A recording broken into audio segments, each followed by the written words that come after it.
merci de me comprendre. Donc je ne sais pas c'est qui a posé la question. Si cette personne est dans le groupe, qu'il puisse vraiment se déclarer, hein, qu'on puisse savoir qui c'est qui a posé la question, s'il vous plaît. Amen. Voilà. Je ne sais pas si le frère Donc si... Delaté, le frère Djedje pourrait répondre à la question de Amen. notre bien-aimé. Voilà. Est-ce que concernant la Sainte Seine?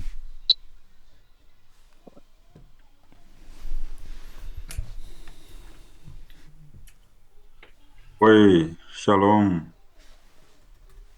Euh, bon, déjà, il faut dire que pour moi, je pense que il y a pas, nous ne sommes pas obligés forcément d'utiliser un pain sans Mhm. levain. Voilà, c'est juste un symbole. Quand on parle de symbole, c'est quelque chose peut-être je veux dire qui est une représentation, Mhm. voilà, de ce qui est vraiment, de ce qui a son sens originel. Mais c'est pas forcément ça. Les gens, les Juifs utilisaient le pain sans levain parce que c'est ce qu'ils mangeaient, c'est ce qu'ils utilisaient Mhm. d'habitude, voilà, pour les choses consacrées à Dieu. Et c'est ce qui a fait que ça s'est pérennisé. Et n'oublions pas qu'au temps de Jésus, les gens étaient encore attachés aux lois, à certaines valeurs qui étaient devenues culturelles. Voilà pourquoi vous allez voir que dans la Bible, on parle, les gens utilisaient le pain sans levain. Mais aujourd'hui, je veux dire, on n'a pas forcément le pain sans levain. Nos pains, très souvent, ici, sont levés. Mhm. Donc, je pense qu'on peut utiliser n'importe quel pain. On peut utiliser n'importe quel, je dirais, jus ou vin. Et le plus important, c'est de respecter, je veux dire, ces emblèmes-là, d'être dans des conditions qui te permettent de participer à ce repas. C'est ça le plus important. Mhm. Voilà. Alléluia. Amen. Gloire à Dieu. Ouais. Est-ce que le frère Olivier aimerait compléter une personne qui veut prendre la parole pour compléter? Ouais, je pense que c'est vrai, hein, voilà. Ce que je peux peut-être dire rapidement, hein, pour ajouter peut-être un peu, c'est que la Sainte Seine, c'est quelque chose de symbolique. Voilà. Parce que quand Jésus parlait de la Sainte Seine, lui-même, c'est le vin qu'il a pris, hein. Voilà, le vin. Et puis, la nuit où il devrait être livré, il a donné à ses disciples. Il dit ceci est le sang de l'alliance, tout ça. Il a pris aussi le pain, voilà, qu'il a rompu et puis l'a donné. C'était vraiment quelque chose de symbolique. Voilà. Donc, c'est pas nécessairement. Si tu veux prendre avec du pain normal, tu prends. Si tu veux prendre avec du vin, tu prends. Voilà. Donc, il n'y a pas de, y a pas de tabou. Tu vois, c'est pas cette petite quantité de vin que tu vas prendre qui va faire que tu vas devenir un soulard. Voilà. On n'a pas dit d'aller prendre une bouteille de vin pour dire que je suis en train de prendre la Sainte-Seine. Voilà. OK. Voilà. Donc, tu prends une petite quantité de vin, du pain, et puis tu fais la Sainte-Seine. Voilà. Donc, il n'y a pas, c'est pas, y a pas d'obligation. Voilà. Dans d'autres endroits, ils prennent même, ils mélangent. C'est-à-dire qu'il y a d'autres mecs qui prennent du vin, ils mélangent avec un peu d'eau pour diluer. Voilà. Et puis bon, c'est ça. Donc c'est ça le plus important. Donc il n'y a pas de, y a pas de loi ou bien il n'y a pas de commandement pour dire qu'il faut que ça soit forcément tel type de pain, tel type de vin, tel type. Non, non. Voilà, c'est libre à chacun. Dieu voit l'intention, c'est le symbole, c'est l'obéissance, voilà, qui regarde. Amen. Voilà. Amen. Gloire à Dieu. Est-ce qu'il y a une question par rapport à cela ou pas qu'on puisse continuer la suite de la question? Si les frères ils veulent poser une question pour compléter. Voilà.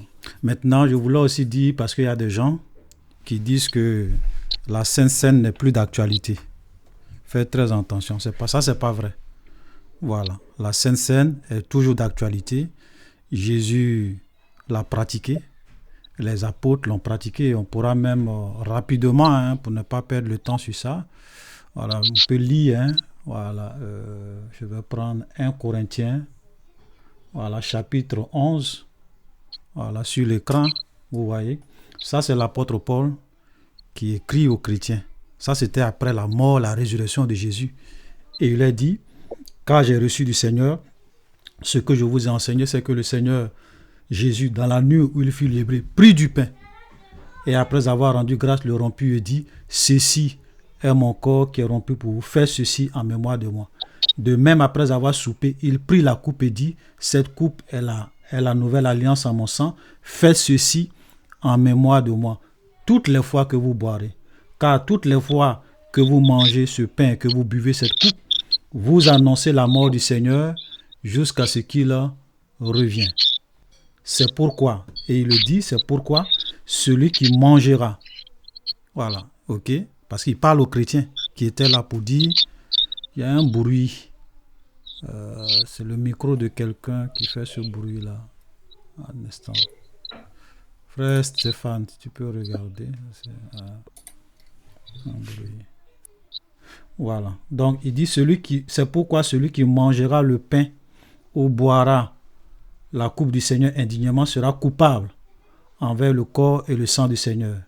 Que chacun s'éprouve lui-même, soi-même, et ainsi qu'il mange du pain et boive de la coupe.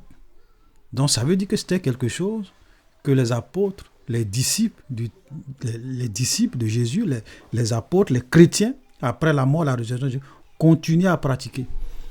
Voilà, donc c'est pas quelque chose qui est optionnel. Voilà, même l'apôtre Paul, dans le livre des Actes des Apôtres, la Bible dit que le premier jour de la semaine, les frères étaient rassemblés et ils participaient à la fraction du pain. Voilà. Donc tous ceux qui veulent vous faire croire que non, c'est pas, on n'a plus besoin de faire ça, faites très attention. C'est pas biblique, c'est pas vrai. Amen. Voilà. Amen. Est-ce que nous avons... C'est bon? Frère Frédéric, Oui, mon frère. Vas-y. oui, je voulais ajouter quelque chose par rapport à la question de la sœur. En fait, certainement, ce qui a motivé la question de la sœur, c'est, nous voyons chez les catholiques, par exemple, il y a un pain spécifique qu'ils utilisent. Mhm. Et puis, d'après les renseignements auprès de ceux qui vont à l'église catholique, ils disent que le vin aussi, c'est un vin qui est particulier. Mhm. Donc, Ok. puisque ce vin-là coûte tellement cher, on ne peut pas distribuer ce vin-là à toute la communauté. Donc, on partage le pain et c'est le prêtre seul qui boit le vin et qui mange le pain. Alors, je voudrais dire que cette manière de prendre la Sainte Seine n'est pas biblique. Mhm. La Sainte Seine, c'est le pain et le vin. Ce n'est ni le pain ou le vin. Voilà. Tu prends le vin simple, c'est pas la Sainte Seine. Tu prends le pain simple, c'est pas la Exactement. Sainte Seine. C'est les Ouais. deux qui font la Sainte Seine. Alléluia. Donc, Amen. tout ce que les gens font à l'Église catholique, croyant qu'ils participent à la Sainte Seine, c'est une hérésie. Et donc, voilà, on peut, selon nos moyens, euh, permettre à toute la communauté, en tout cas tous ceux qui sont baptisés par immersion, voilà, au nom du Père, du Fils et du Saint-Esprit, de participer à la Sainte Seine. Donc, c'est ce que je voulais ajouter. Amen. Voilà. Amen. Merci beaucoup. Voilà. Merci, mon frère. Sois bon, sois béni. Ma soeur Adélaïde, est-ce que ta question concerne pareil, la Seine-Seine?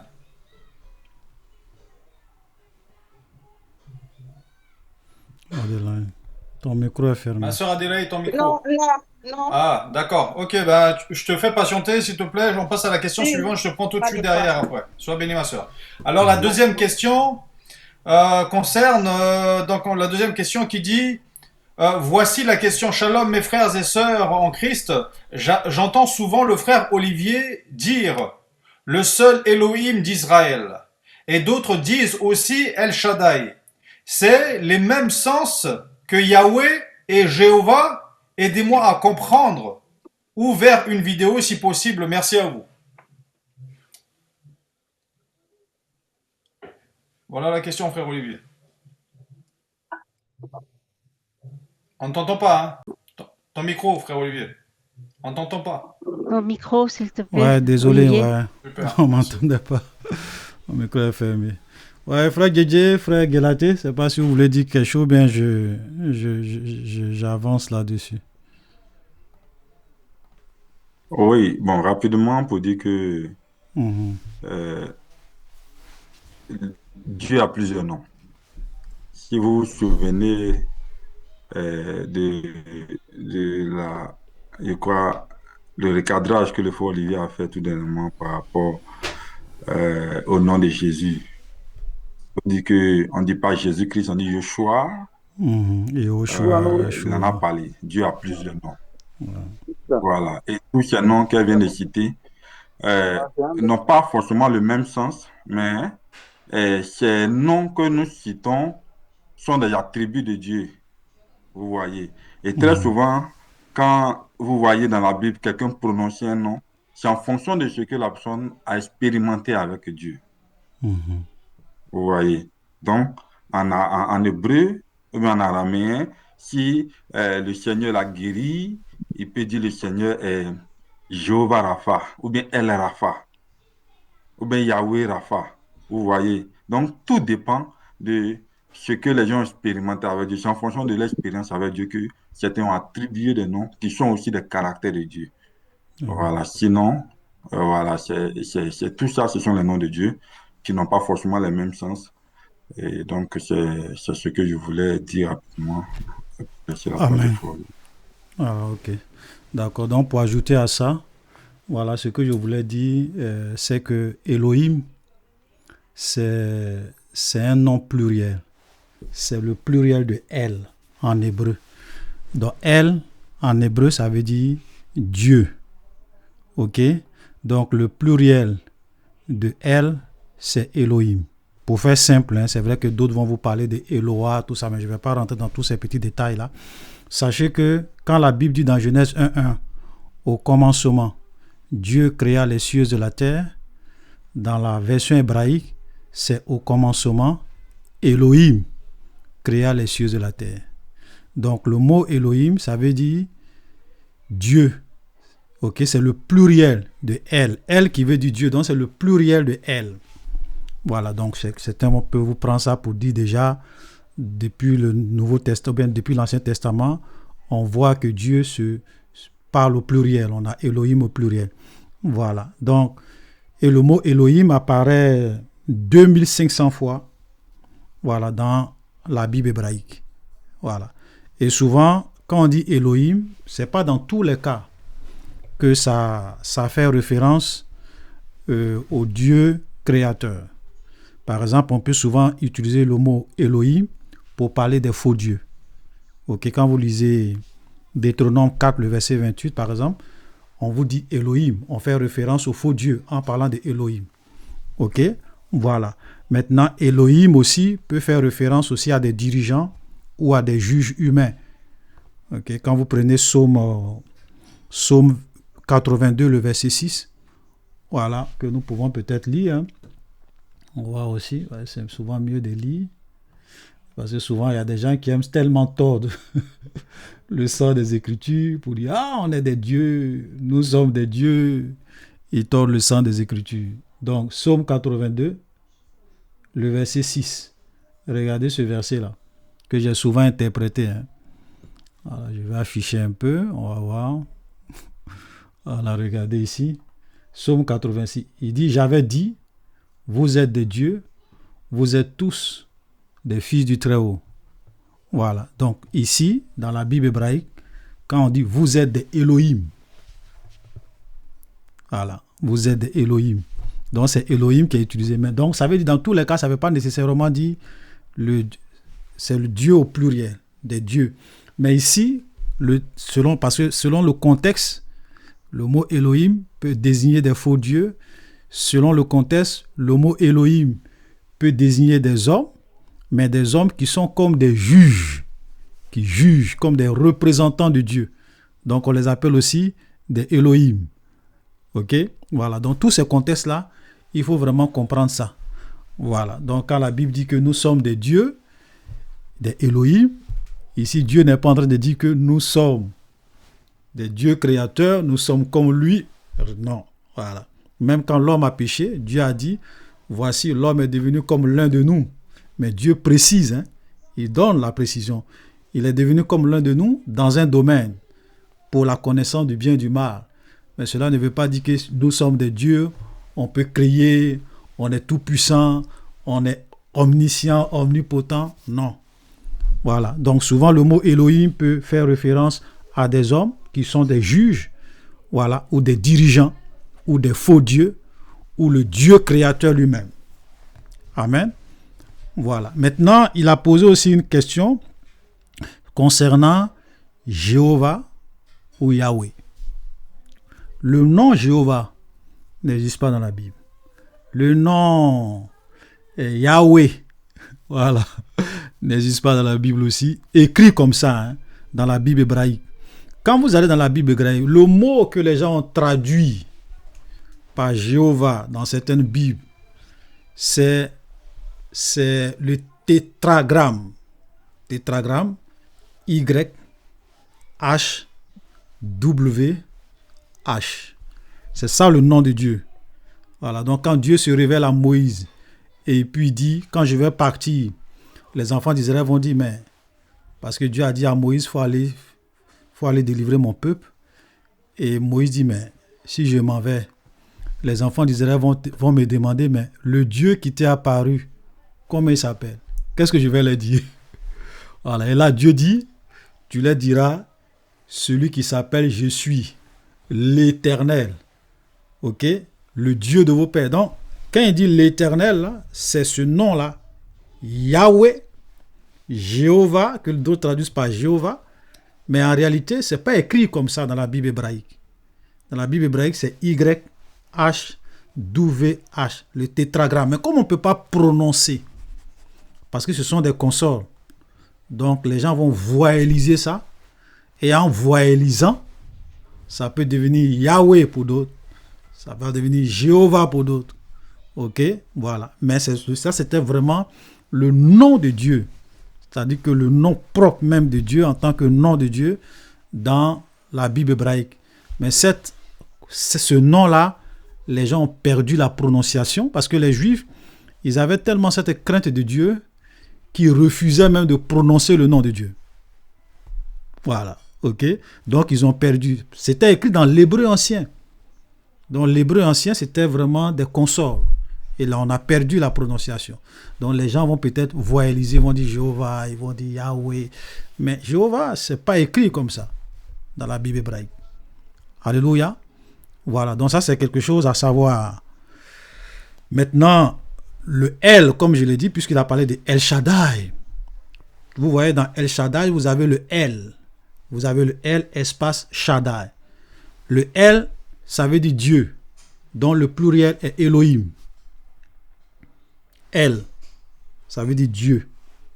Maintenant, quand on dit Elohim, c'est le pluriel de El. Donc, quand on dit El Shaddai, ça veut dire Dieu tout-puissant. Donc, Dieu tout-puissant. El Elyon, Dieu très haut. El Roi, Dieu qui voit. Donc, souvent, il y a des noms qu'on utilise, ça présente en fait certaines caractéristiques, comme le frère le disait, certains attributs de l'être divin. Même il y a des hommes, des gens, par exemple, dans leur nom, il y a le nom de Dieu. Par exemple, quand on dit Daniel. Ok, vous voyez qu'il y a Dani et puis il y a El. Daniel, ça veut dire que El ou bien Dieu est mon juge. Voilà, donc souvent, les gens, dans leur nom, ils ont des noms de Dieu. Nathanaël, Samuel, même Bethel, la maison de Dieu, ça veut dire que la maison d'El. Voilà, donc ce sont des noms qu'on donne, mais qui contiennent le nom de Dieu à l'intérieur. Alléluia. Voilà, donc voilà comment il faut vraiment comprendre ça. Voilà, donc il y a des noms composés, il y a des noms propres. Et comme je le dis, comme le frère l'a dit, Dieu a plusieurs noms. Les noms de Dieu, souvent, comme je le disais la dernière fois, ce n'est pas simplement des noms pour des noms. Voilà, les noms de Dieu représentent souvent la nature de Dieu, les caractéristiques de Dieu, ses attributs, ce qu'il est. Voilà, c'est pour cela que dans l'Apocalypse, on te dit, celui qui était assis sur le cheval, il s'appelle fidèle et véritable. Est-ce que fidèle et véritable, c'est un nom? Mais quand on dit s'appelle fidèle et véritable, c'est ce qu'il est, c'est sa nature. il s'appelle la parole de Dieu. Oui, c'est sa nature, c'est ce qu'il est. Sur sa cuisse est écrit un nom. Roi des rois, Seigneur des seigneurs. On dit c'est son nom. Mais ce n'est pas des noms pour des noms, c'est ce qu'il représente, c'est sa nature, ce sont ses caractéristiques. Voilà. Donc c'est ça le nom de Dieu. C'est pour cela que c'est souvent faux. Quand les gens veulent vous faire croire, souvent je vois des gens dire que le nom de Dieu, c'est Jésus. Parce que Jésus a dit, Père, je leur ai fait connaître ton nom. Donc c'est quel nom? C'est Jésus. Il a dit, vous êtes des plaisantaires. Abraham appelait Dieu comment? Il appelait Dieu Jésus. Moïse appelait Dieu comment? Il appelait Dieu Jésus. Parce que Dieu a plusieurs noms. Et ces noms, souvent, il les révèle au fur et à mesure. Alléluia. Voilà. Même à Moïse, il a dit, personne, je ne sais pas si on peut lire ça, excusez-moi, on va peut-être lire ça rapidement. Exode. Ok? Je ne sais pas si je peux trouver ça ici. Bon, on va lire Exode. Il dit, Moïse, attends, je vais afficher. On va aller rapidement, excusez-moi. Voilà, j'affiche ça rapidement. Regardez. Moïse dit à Dieu, je suis celui qui suis. Et il ajouta, c'est ainsi que tu répondras aux enfants d'Israël, celui qui s'appelle je suis m'a envoyé vers vous. Dieu dit encore à Moïse, tu parleras ainsi aux enfants d'Israël. L'Éternel, donc le mot éternel, c'est le tétragramme. YHWH, le nom de Dieu qu'on ne peut pas prononcer, qui est là. Le Dieu de vos pères, le Dieu d'Abraham, le Dieu d'Isaac, le Dieu de Jacob, m'envoie vers vous. Et il dit quelque chose de très fort. Il dit, voilà mon nom pour l'éternité. Est-ce qu'il a dit, voilà mon nom pour l'Ancien Testament? Voilà mon nom pour l'éternité. Voilà mon nom de génération en génération. Et c'est comme ça que les gens appelaient Dieu dans l'Ancien Testament. Voilà. Vous voyez? Donc, simplement pour vous dire que Dieu a plusieurs noms. Il y a une partie que je voulais voir, mais je n'ai pas vu, parce que où il disait que je ne me suis pas fait connaître à Abraham avec ce nom. Voilà, ça veut dire que quand il se révélait à Abraham, il n'avait pas fait connaître, il ne s'est pas fait connaître Abraham avec un tel nom. J'oublie le verset. Là-bas, et tout ça. Vous pourrez peut-être. Au moins, il est entouré, c'est bon. Oh là là. On ne fait pas attention à la micro. Voilà, alléluia. Voilà, donc pour vous dire que Dieu a plusieurs noms. Jésus, c'est le nom de Dieu. Elohim, c'est le nom de Dieu. Yahweh, c'est le nom de Dieu. L'alpha, ou bien la parole de Dieu, c'est le nom de Dieu. Le fidèle et véritable, c'est le nom de Dieu. Roi des rois, Seigneur des seigneurs, c'est son nom. Voilà. Alléluia. Donc Dieu a plusieurs noms. Et en fonction de l'époque, il se révèle aux hommes avec un nom spécifique. Mais cela ne veut pas dire que c'est son seul nom qui est là. Et même dans l'Apocalypse, on te dit qu'il a un nom que personne ne connaît, si ce n'est lui-même.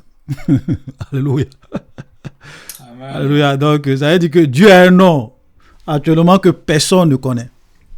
Même les anges ne connaissent pas ça. Même nous-mêmes sur la terre, on ne connaît pas ça. Il a un nom.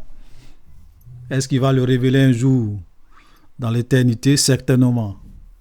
Mais pour dire que Dieu a plusieurs noms. Il y a des noms que les gens ne connaissent pas de Dieu. Il y a d'autres noms qu'il a révélés. Amen. Que le Seigneur nous aide. Amen. Amen.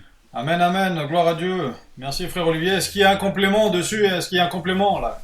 Une personne qui n'a pas compris, qui aimerait poser la question pour approfondir un peu plus? Avant de passer à la question suivante. Amen. Amen. Gloire à Dieu. Amen, C'est pour cela que quand vous priez, sentez-vous libre. Hein? Quand vous finissez de prier, quand tu dis Dieu d'Abraham, Dieu d'Isaac, Dieu de Jacob, Seigneur des seigneurs, je t'invoque. Dieu sait que c'est lui. Amen. Voilà. Ok. Il y a un seul Dieu qui est le Dieu d'Abraham, qui est le Dieu d'Isaac, qui est le Dieu de Jacob. Il n'y a pas deux. Amen. Alléluia. Merci, Jésus. Voilà. Amen. Gloire à Dieu. Merci, frère Olivier. On passe à la question suivante. La sœur Adélaïde, est-ce que tu peux ouvrir ton micro et poser ta question, s'il te plaît? Voilà, excusez-moi. Excusez-moi, voilà, le frère Joseph a mis le verset que je cherchais. C'est Exode chapitre 6 qu'on va lire. Excusez-moi, je veux qu'on lise ça. Voilà, regardez. Exode chapitre 6, ça va être du verset 10. Il dit, Dieu parla à Moïse et dit, je suis l'Éternel. Ok. Souvent dans vos Bibles, quand vous voyez le nom éternel, c'est le tétragramme. Le tétragramme, c'est plutôt tétragramme. Voilà, le tétragramme. YH. Il dit, je suis l'Éternel. Je suis apparu à Abraham, à Isaac, à Jacob, comme le Dieu tout-puissant. El Shaddai. Donc, quand il s'est révélé à Abraham, il dit, je suis El Shaddai, le Dieu tout-puissant. Mais il dit, mais je n'ai pas été connu d'eux sous mon nom, l'Éternel. C'est-à-dire que Yahweh, ou bien que d'autres traduisent par Jéhovah. Donc, quand Dieu s'est révélé à Abraham, à Isaac, à Jacob, il ne s'est pas révélé à eux sous le nom Yahweh. Non. Donc ce nom-là, c'est à Moïse et aux enfants d'Israël qui s'est révélé sous le nom de l'Éternel. Amen. C'est ce que je disais tout à l'heure. Dieu révèle son nom au fur et à mesure. Il a même un nom que personne ne connaît actuellement. Dieu a plusieurs noms. Mais tous ces noms font référence à la même personne. Amen. Amen. Merci, frère Olivier. Sois béni. Ma soeur Adélaïde, c'est à ton tour. Si tu peux poser ta question, s'il te plaît. De Dieu. Oh, c'est quoi ça encore? Oula. Désolé. Désolé. J'ai appuyé une application là, sans m'en rendre compte. Ok. À toi, ma soeur. Shalom, shalom à tout le monde. Shalom, ma soeur. Dans Matthieu 6, verset 10, la prière de notre Père, Jésus dit que ton règne vienne, que ta volonté soit faite sur la terre comme au ciel. Je voudrais savoir, au moment où Jésus disait de prier comme ça, est-ce à dire que Matthieu combien? Satan au ciel, Matthieu 6, verset 10. Ouais, ça. Ok, à partir du verset 9. Ok, oui, vas-y. Est-ce à dire qu'en ce moment, Satan était toujours un ange intègre et droit, était toujours dans la présence de Dieu au ciel? Ok. On va lire le verset. Matthieu 5, le verset 9. Voici comment vous devez prier. Notre Père qui es aux cieux, que ton nom soit sanctifié, que ton règne vienne, que ta volonté soit faite sur terre comme au ciel. Du moment où, après sa rébellion, Satan a été délogé et puis s'est installé au deuxième ciel, et on ne peut pas dire que la volonté de Dieu est faite au ciel, puisqu'au deuxième ciel, il y a des rebelles qui sont là-bas. Ok, d'accord. Je comprends ta question. Oui. En fait, le mot ciel, souvent, notre Père, d'abord Jésus dit quand notre Père qui est aux cieux. Donc Dieu habite dans toute sa présence, dans toute sa plénitude au troisième ciel. Mais cela ne veut pas dire qu'il n'est pas aussi dans les autres ciels. Il est présent partout, puisque Dieu est partout. Que ce soit dans le premier ciel, que ce soit dans le deuxième ciel, que ce soit dans le troisième ciel, il est présent partout. Maintenant ici, quand on dit que ton règne vienne, que ta volonté soit faite sur terre comme au ciel, ici, on ne parle pas du deuxième ciel. On parle plutôt du troisième ciel, où les anges de Dieu sont, où ils sont fidèles au Seigneur. Que sa volonté telle que les anges le font, tout est dans le troisième ciel, tout est conforme à la volonté du Seigneur. Donc que ta volonté soit faite sur terre comme au ciel. Voilà. Donc ici, on n'est pas en train de parler. Ici, quand Jésus dit ça, il n'est pas en train de dire qu'au deuxième ciel, le diable et les démons font exactement ce que Dieu fait. Non. Ici, on parle plutôt que sa volonté soit faite comme au troisième ciel, si je peux vraiment traduire ça, comme au troisième ciel. Voilà, pour faire simple. Voilà. Nous devons savoir que le diable a été chassé avant la chute de l'homme. Voilà. Donc, sa première chute, là, c'est pour cela que lorsque il a été chassé, il est venu tenter l'homme dans le jardin.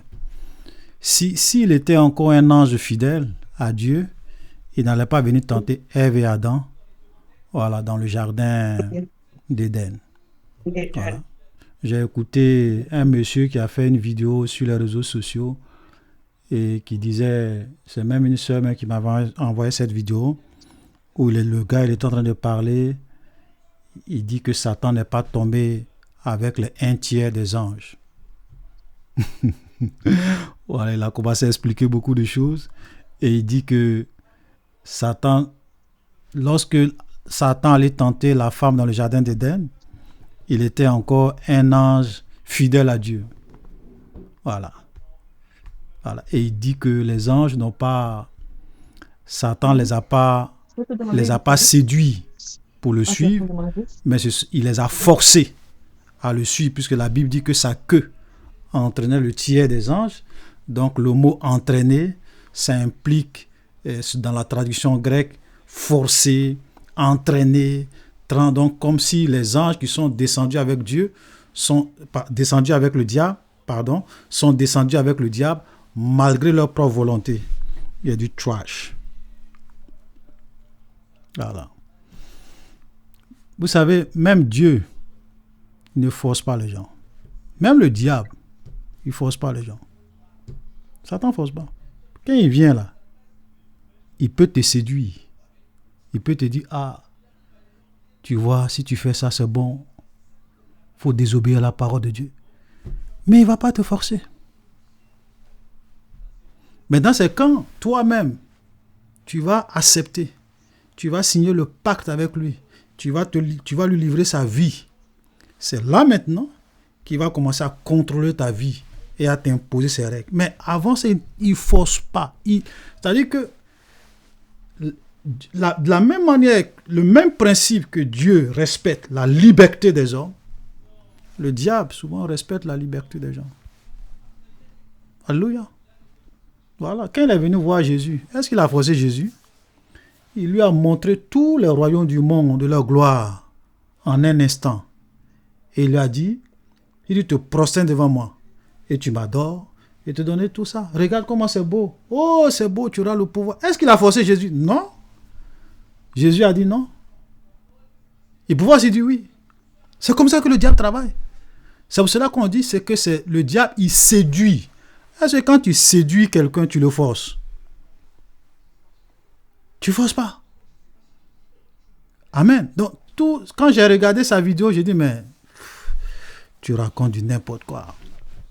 Et puis à la fin, il dit, j'ai mon livre, vous pouvez aller acheter mon livre pour eux. Quand j'ai vu ça, il dit, oh, c'est du commerce. Et souvent, les gens ne voient pas la supercherie de ces gens. C'est-à-dire qu'ils viennent, ils te donnent un appât, et puis après, ils t'orientent. Quand j'ai cliqué sur le lien, je vois son livre.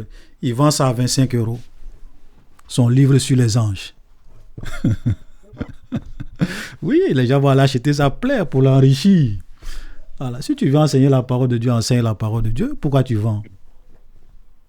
Ceux qui n'ont pas l'argent. Non, ils ne pourront pas lire. Hein? Voilà. Donc, ce n'est pas sérieux. Oui, faisons beaucoup attention. Olivier, est-ce que quand le diable même était auprès de Dieu, est-ce qu'il avait une queue? Voilà. Parce que quand la parole de Dieu dit le diable a entraîné avec lui la queue, ça a entraîné 1/3 des anges, c'est une image. Et quand Satan était auprès de Dieu, c'était un ange beau, tout puissant, machin, tout. On n'a pas dit qu'il n'avait pas de queue. Voilà, c'est juste une image. Voilà, c'est symbolique. Voilà. Il y a des choses que, bon, je pense aussi que faisons quand même attention. Hein. Nos frères et sœurs qui suivent les histoires de réseaux sociaux là, il y a des choses faut pas trop surcharger notre frère Olivier, parce qu'il y a, voilà, je pense qu'il y a, il y a des banalités qu'on ne peut même pas, voilà, faire connaître, dont on ne peut même pas débattre ici. Voilà. Quelqu'un qui dit ce genre de choses-là, oui, Satan a forcé les anges et que Satan n'avait pas encore chuté quand il est venu tenter Adam et Ève. Ça, on n'en discute même pas. On passe, voilà. Non, Parce qu'il y a tellement il y a trop de de choses choses sur les auxquelles, réseaux sociaux. voilà, il y a trop de choses. Ça on passe rapidement parce que bon, on sait que celui qui croit à ces genres de choses-là, bon, franchement, non, quoi. Voilà. Ouais. Non, non, non. Non. Voilà. Amen. Amen. Amen, amen. Est-ce qu'il y a un complément? Est-ce qu'il y a une personne qui aimerait compléter le sujet avant de passer à la suite? Tu n'as pas compris? Amen.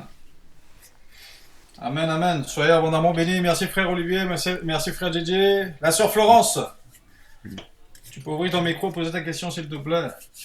Bonjour ma sœur. Bonsoir tout le monde.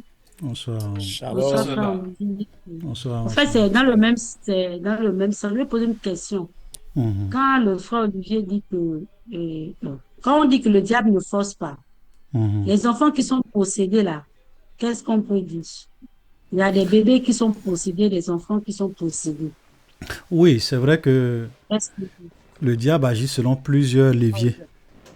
Voilà, très souvent, par exemple, les enfants sorciers, tu regardes bien, c'est parce que ce sont leurs parents, voilà, souvent qui donnent accès au diable sur la vie de ces enfants. Voilà. Ou bien, si tu regardes très bien, peut-être que dans leur famille, ils ont signé des pactes avec le diable. Et souvent dans le pacte, il dit, bon, je te livre moi et ma descendance. Donc, ce qui fait que le diable, légalement, voilà, il a le droit. C'est un peu comme c'est un droit qu'on lui donne de pouvoir maintenant venir agir dans la famille. Mais sans ça, le diable ne peut pas. Voilà. Donc, c'est pour cela que les démons, les esprits, vous allez voir qu'ils cherchent toujours une position légale pour agir dans ta vie. Est-ce que vous vous êtes souvent demandé pourquoi souvent le diable lui-même, il ne tue pas les gens? Et puis ce sont les sorciers qui tuent. Pourquoi? S'il a le pouvoir, ou bien s'il a le plein droit de venir tuer des gens comme ça, pourquoi il ne le fait pas? Parce qu'il sait qu'il y a des principes dans le monde que Dieu a créé. Il y a des lois qui sont inviolables, ou bien qu'on ne peut pas violer comme ça. Voilà. Tu vois? Même les gens souvent qui naissent, ce n'est pas tous les gens qui naissent possédés. Il y a des gens qui naissent ne sont pas possédés, ils sont des hommes normaux. Maintenant, quand ils vont grandir, la vie qu'ils vont mener, les choix qu'ils vont faire que des esprits vont maintenant venir les posséder par leur vie de péché. C'est un peu comme s'ils invitaient le diable. Voilà. Tu vois? Donc, il y a beaucoup de règles comme ça. OK? C'est ça. Il y a une différence entre Satan et la sorcellerie. Hein. Tout ça, c'est le royaume du diable. C'est le royaume du diable, c'est le monde des ténèbres. C'est le monde des ténèbres. Okay. Parce que Satan, il est très organisé. Il y a plusieurs mondes dans le royaume du diable. Il y a le monde de la sorcellerie, il y a le monde des eaux, il y a le monde de la forêt, il y a le monde céleste. OK? Il y a même les sciences exotériques, la franc-maçonnerie, la rose-croix, où il contrôle aussi des gens. Dans la politique, il y a beaucoup de Satan très organisé. Voilà. Mais je peux te dire que les sorciers, ce sont les petits dans le royaume de Dieu. Un sorcier peut rien contre un franc-maçon. Un vrai franc-maçon de 33e degré, quand il regarde un sorcier, il dit, toi, tu es un petit. Tu peux rien. Pourquoi les sorciers, là, ils ne vont jamais s'en prendre au président? Quand tu vois le président, il est assis comme ça, et puis souvent, il met ses yeux noirs. Mais tous les sorciers qui défilent, ils le voient. Eux-mêmes, quand ils se regardent, ils se mesurent sur le plan spirituel, ils savent qu'ils ne sont même pas à son niveau. Voilà, la sorcellerie, c'est le b.a.-ba de l'occultisme. Voilà, les gens qui ont atteint des niveaux supérieurs ne sont même pas au niveau de la sorcellerie. Voilà. Tu vois, c'est ça. Donc tout ça, c'est le monde du diable. Le monde, comme je l'ai dit, le monde de Satan est vaste. Il est très, très organisé. Même souvent, il y a des gens qui pensent que le diable sait tout. Ce n'est pas parce que le diable sait tout, mais il a un système de renseignement qui fonctionne 24 heures sur 24. Il y a des démons partout. Il y a des autorités. Tu vas voir que tu peux aller dans un pays, ce pays-là, il est dominé par tel esprit supérieur. Et l'esprit supérieur, il a d'autres petits sous-commandements qui contrôlent des villes, d'autres qui sont, celui qui contrôle des villes, a encore des soldats qui contrôlent des quartiers. Ceux qui sont dans les quartiers, peut-être eux aussi contrôlent les petits sorciers du quartier. Donc toute l'information est remontée et souvent ça va jusqu'au niveau supérieur. Et ce qui fait que souvent on a l'impression que oui, les démons savent tout, ils voient tout. Non, ils ne sont pas ça. Alléluia. C'est une organisation. C'est parce qu'ils sont très bien organisés qu'ils arrivent vraiment à contrôler le monde. Sinon, ils ne sont pas omniprésents, ils ne savent pas tout, ils ne sont pas partout à la fois comme Dieu. Voilà. Merci beaucoup. Amen. Gloire à Dieu. Il y a même dans le frère Olivier, même dans le message aussi, il y a le frère Joseph qui marque dans Jacques 1,14 qui explique un peu la tentation qui ne vient pas de Dieu, mais naît du désir intérieur de chacun. Ouais. Mais chacun, c'est Jacques 1,14, la Bible dit, mais chacun est tenté quand il est attiré et amorcé par sa propre convoitise. Comment donner accès au diable? Le point de contact, c'est le péché. Oui, c'est ça. Parce que en fait, ce qui se passe dans la tentation, c'est que nous avons en nous des désirs qui excitent nos corps, notre chair. Donc, souvent, le diable va venir toujours te présenter quelque chose qui va réellement te pousser à la convoitise que tu aimes, que tu désires. Et c'est ça qui va t'entraîner. Et une fois que tu es entraîné par tes désirs, par tes passions, voilà, tu consommes le péché. Et une fois que le péché est commis maintenant, Satan dit, bonne arrivée, mon ami. Voilà, toi et moi, on est ensemble. Voilà. Voilà. Et plus tu continues à pratiquer le péché, tu ouvres des portes, Tu sais, la vie, c'est un peu comme quelqu'un, c'est une porte. Quand tu commets un péché, tu ouvres un peu la porte. Satan essaie de rentrer, il ne peut pas. Il dit non, la porte n'est pas encore grandement ouverte. Il va te pousser à quoi pécher? Tu ouvres encore un peu. Il essaye encore. Ah non, là je ne peux pas. Tu continues encore, tu ouvres encore. Et arrivé un moment, quand tu commences à pratiquer, à vivre le péché, la porte s'ouvre. Les démons même peuvent rentrer, sortir comme ils veulent. Et tu es possédé. Voilà. Le but du diable, c'est ça. C'est posséder les gens pour te faire faire tout ce qu'il veut. Amen. Voilà. Amen, amen. Gloire à Dieu. Merci, frère Olivier. On passe à la dernière question, le frère Joël. Est-ce que tu peux ouvrir ton micro et allumer ta caméra, s'il te plaît?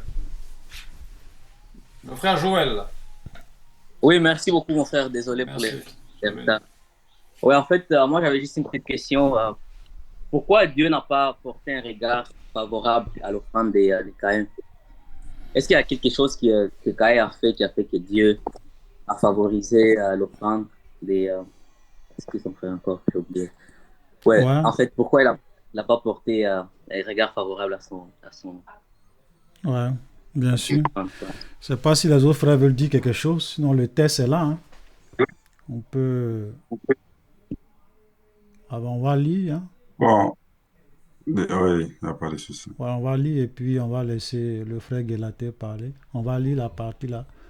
On dit Adam connut Ève. On va commencer au début pour bien répondre au frère. Connut sa femme, elle conçut et enfantant Caïn. Attends, je vais montrer le test. Voilà. Genèse, ça se trouve dans Genèse 4. Hein. Regardez, Adam connut Ève, sa femme, elle conçut et enfantant Caïn. Et il y a des plaisantins qui disent Caïn, c'est pas l'enfant de Adam. Pourtant, le premier verset prouve le contraire. On dit Adam connut Ève, sa femme, elle conçut et enfanta Caïn. Comment Caïn n'est pas l'enfant de Adam et c'est l'enfant du diable? Vraiment, les gens nous fatiguent. Et elle dit, j'ai formé un homme avec l'aide de Dieu. Ah, elle n'a pas dit, j'ai formé un homme avec l'aide du diable. J'ai formé un homme avec l'aide de Dieu. Comment si Ève avait trompé Adam avec le serpent, elle allait dire, j'ai formé un homme avec l'aide de Dieu. Elle enfanta encore son frère Abel. Abel fut berger, Caïn fut laboureur. Au bout de quelque temps, Caïn fit à Dieu une offrande des œuvres de la terre. Et Abel, de son côté, en fit une des premiers-nés de son troupeau et de leur graisse. Voilà. L'Éternel porta un regard favorable sur Abel et sur son offrande, mais ne porta pas un regard favorable sur Caïn sur son offrande. Caïn fut très irrité et son visage fut abattu. Voilà. Frère Guélaté, tu voulais dire quelque chose? Voilà. Oui, déjà, il faut dire que la réponse se trouve au verset 7. Voilà. Voilà, la réponse se trouve au verset 7. Au Quand nous 7, lisons, ouais.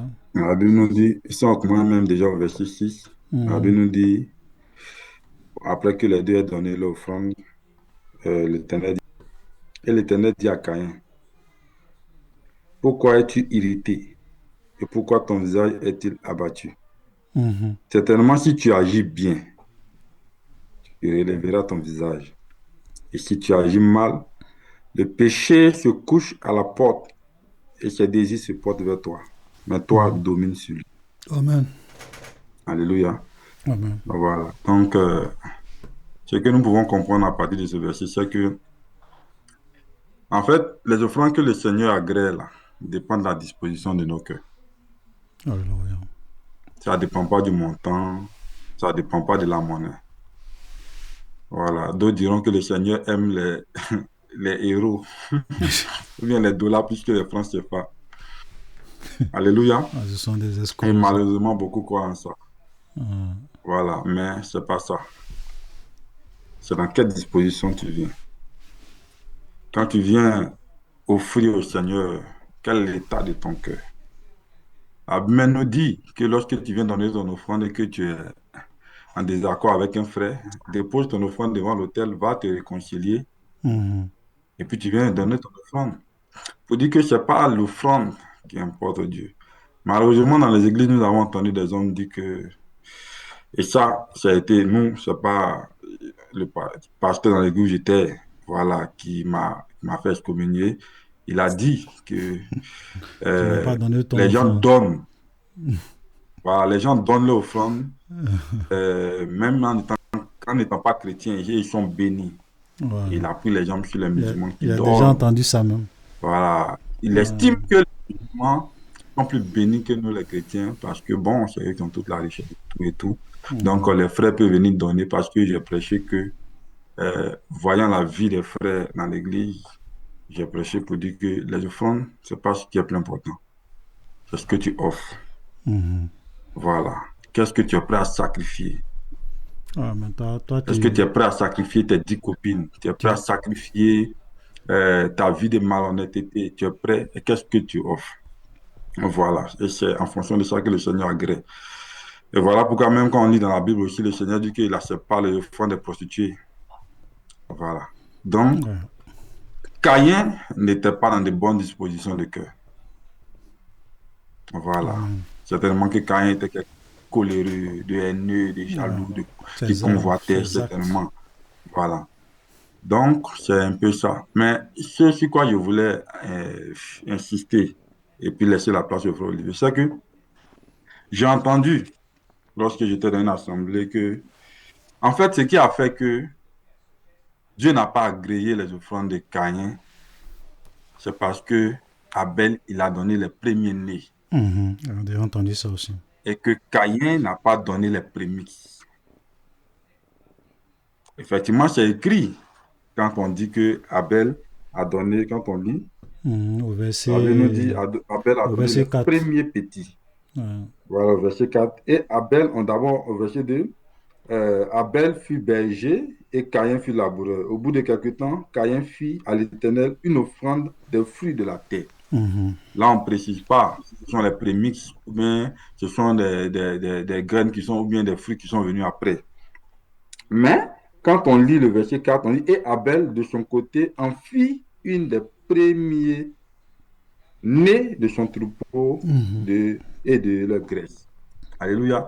Donc, ils disent que c'est parce que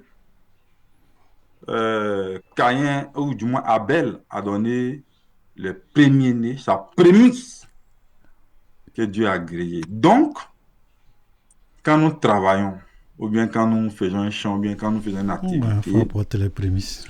Quand tu ne donnes pas ta prémisse, tout ce que tu donnes après ta prémisse n'est pas grillé par Dieu. Wow. Vous comprenez ce qu'ils disent. Et c'est pareil pour la dîme. Et quand tu vas prendre ton salaire, quand tu finis de faire tes dépenses, et que à la fin de tes dépenses, tu regardes dans le reliquat et que tu enlèves la dîme pour te donner, le Seigneur n'agrée pas. Parce que quand tu prends ton salaire, la première chose que tu dois faire, c'est déjà d'enlever ta dîme. Voilà, quand tu enlèves ta dîme, le reste, tu te débrouilles. Wow. Que ça puisse régler tes problèmes ou pas, ça, c'est pas le problème du Seigneur. Alléluia. Et si peut-être tu as entendu ça quelque part et que c'est pour ça que tu poses la question, ça, c'est une hérésie. Amen. Voilà. Donc, c'est ce que vraiment je voulais dire par rapport à ça. Amen. Alléluia. Oui, avant que le frère Olivier ne réponde, moi, est-ce que c'est possible que je puisse oui, vas-y. Donner l'explication que moi, mon pasteur a donné dans l'assemblée où j'étais à Paris, une église des AD. Le pasteur disait comme ça que l'offrande de, comment on appelle, d'Abel a été approuvée parce que la Bible dit quoi? Abel, de son côté, fit une des premiers-nés de son troupeau et leur graisse. C'est-à-dire, pour donner la graisse, il faut tuer l'animal. Il faut tuer l'animal. Voilà. Donc le sang a coulé. Le sang a coulé et cela préfigurait, c'est ce que le pasteur disait, cela préfigurait le sacrifice de Christ à la croix. Cela préfigurait déjà le sacrifice de Christ à la croix. Christ qui s'est donné comme une offrande à Dieu pour sauver le monde. Voilà. Donc, voilà pourquoi Dieu a agréé l'offrande d'Abel par rapport à celle de Caïn. Bon, voilà l'explication qui m'a été donnée dans l'Église. Je ne sais pas ce que le frère Olivier en pense. Ouais, je pense que, en fait, on va... Bon, cette explication-là, c'est... Bon, ça ne tient pas trop la route, parce que c'est ce que le frère Guélaté disait là. Il dit, c'est parce que, en fait, il a lu le verset, je crois, 7. Hein. Il dit, certainement, si tu agis bien, tu relèveras. Mais regardons, avant même de verser sur ce verset-là, regardez même ce que Dieu dit, je crois, au verset 4. Hein. Vous voyez mon écran. Hein? Voilà. Regardez. Il dit, Abel de son côté en fit une des premiers-nés et de son troupeau et de la graisse. Mais regardez la phrase qui vient après. L'Éternel porta un regard favorable sur son offrande. C'est ce qui est écrit? Non, c'est Abel d'abord. Voilà. C'est Abel d'abord avant son offrande. Avant son offrande. C'est ça la clé. Ça dit que l'Éternel porta un regard favorable sur Abel d'abord. Et ensuite, sur son offrande. Si Dieu ne t'approuve pas, même si tu veux, il faut venir donner les premiers de ton troupeau, tes graisses, il ne va pas approuver. Voilà. Donc, c'est parce que Dieu a approuvé Abel qu'il a ensuite approuvé son offrande. Regardez Caïn. Mais il ne porta pas un regard favorable sur Caïn. Et ensuite, sur son offrande. Voilà, donc ici, c'est pas d'abord l'offrande même, c'est toi-même d'abord. Si c'était l'offrande, frère Olivier, si c'était l'offrande, peut-être que le Seigneur allait parler d'abord de l'offrande. L'Éternel porta un regard favorable sur l'offrande d'Abel. Et il ne porta pas un regard. Voilà, et mais c'est ne pas porta ça. pas un regard favorable sur l'offrande et sur Caïn. Voilà, c'est tout à fait. Olivier, est-ce que tu peux lire 1 Jean 3, 11, 12 1 Jean 3. 1 Jean, chapitre 3. 11, 12. 11, 12, ici, on dit, car ce qui vous a été annoncé, ce que vous avez entendu dans le commencement, c'est que nous devons nous aimer les uns les autres et ne pas ressembler à Caïn, qui était du malin et qui tua son frère. Voilà. Ça veut dire que le cœur de Caïn, c'était pas un cœur qui était de Dieu. Ça veut dire qu'il était méchant, il était mauvais. Et regardez, ce qui est très important, on dit, parce qu'il le tuait. Et la Bible dit, parce que ses œuvres étaient mauvaises. Ouais. Et que celles de son frère étaient justes. Voilà. On dit les œuvres. C'est plusieurs. C'est pas seulement un acte d'offrande. Les œuvres, sa vie, son comportement, son attitude était mauvais. Ok? Et celle de son frère était juste. C'est pour cela que nous voyons bien que Dieu approuve d'abord Abel, ensuite son offrande. Il n'a pas approuvé Caïn, il n'a pas approuvé son offrande. Amen. Voilà. Donc vous voyez que ce sont souvent les gens, comme le frère Galaté le disait, il y a des gens qui utilisent ça pour dire non, tu dois donner tes prémices. Si Dieu ne t'approuve pas, même il faut donner tes prémices, il ne va jamais approuver. Dieu, ce n'est pas un mendiant. Ce n'est pas l'argent qui l'influence ou bien qui l'impressionne. C'est ta vie d'abord. Donc toi d'abord, ensuite ton offrande. C'est pour cela que la Bible dit, tu n'apporteras pas dans la maison de l'Éternel le salaire d'une prostituée, ni le prix d'un chien, car l'un et l'autre sont en abomination à l'Éternel. Donc c'est ça. Alors donc voilà, je pense que tout a été dit. Ça dit que si Dieu n'a pas approuvé Caïn, c'est parce qu'il n'a pas approuvé. S'il n'a pas approuvé l'offrande de Caïn, c'est pas parce que Caïn lui a donné le fruit de son champ. Caïn, c'était un laboureur. Si toi tu es un laboureur, qu'est-ce que tu peux offrir à Dieu? Un homme ne peut donner que ce qu'il a. On est d'accord? Et c'est parce que Caïn était bon. Même l'explication que le frère Djedje a donné, que son pasteur lui a donné, le pasteur, il aurait pu même ajouter que si Caïn a été inspiré, et si Abel, a été inspiré à faire ça, c'est parce que il avait la faveur de Dieu. C'est-à-dire que Dieu l'a inspiré. Tu vois? Parce qu'il est, puisqu'il est bon, c'est quelqu'un qui est bien. Donc quand tu es bon, même souvent ce que tu donnes là, Dieu te pousse, Dieu t'inspire, Dieu te conduit à poser des actes pour sa gloire. Même ton offrande est conduite par lui. Donc ça ne m'étonnerait pas que même l'offrande, que ça soit le premier-né de ces troupeaux, de ces grâces, et que ça soit une préfiguration même de ce que du sacrifice ultime. Mais tout ça, c'est parce que Caïn et Abel étaient quelqu'un de bien que Dieu l'a inspiré à donner une telle offrande. Alléluia. Voilà. Amen. Que le Seigneur nous aide. Amen, amen. Gloire à Dieu. Est-ce que ça te convient, mon frère? Oui, merci beaucoup. Soyez bénis. Amen. Sois béni. Grand merci à notre frère Olivier. Ainsi, nous arrivons à la fin de nos questions. N'hésitez pas à nous envoyer vos questions pour le dimanche prochain, à l'avance, pour que nous puissions les noter et les préparer, s'il vous plaît. Frère Olivier, on te repasse la main pour la suite, hein? Ah, ok, d'accord. On va laisser la place à la dirigeante. Aujourd'hui, on a débordé seulement de 3 minutes. Hein. Amen. Voilà, ouais, les frères ne sont pas bien. Ils disent que quand moi je suis là, je prends trop de temps. Donc ils vont maintenant animer le moment. Amen. Alléluia, que le nom du Seigneur soit béni. Alléluia. Amen. Gloire à Dieu.